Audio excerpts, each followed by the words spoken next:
video này nhôm prap om pi vị thi trong tài vàในពេលដែលបងអូនយកតែទៅបាទ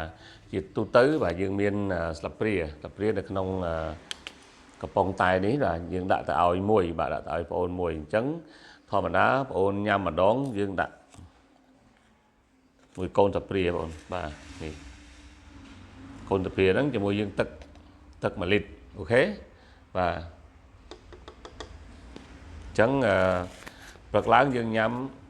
មកស្លាបព្រានេះគឺទឹក1លីត្រហើយញ៉ាំឲ្យអស់ទឹក1លីត្រហ្នឹងទៅបន្ទាប់ពីអស់ទឹក1លីត្រហ្នឹងហើយបងអូនត្រូវដាក់ញ៉ាំម្ដងទៀតអូខេញ៉ាំម្ដងទៀតញ៉ាំឲ្យអស់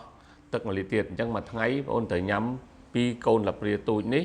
ហើយទឹកឲ្យបាន2លីត្របាទអញ្ចឹងការញ៉ាំយើងញ៉ាំទៅតាមចំណង់ចំណូលចិត្តរបស់បងអូនបាទបើសិនជាបងអូនចង់បានរាងចាស់ជាងនឹងបន្តិចបងអូនបន្ថែមតែទៅបាទសម្រាប់ខ្ញុំញ៉ាំគឺខ្ញុំញ៉ាំរាងចាស់ជាងនេះបាទប៉ុន្តែគ្រាន់នេះជាវិធីដែលខ្ញុំចែកម្លែកឲ្យបងអូនបានដឹងដែលយើងញ៉ាំដំបូងណាហ្នឹងហើយអញ្ចឹងបើសិនជាបងអូនមានចង្អល់អីបន្ថែមបាទបងអូនអាចឆាតមកសួរខ្ញុំបន្ថែមទៀតទាក់ទងនឹងវិធីញ៉ាំតែនេះបាទអរគុណច្រើន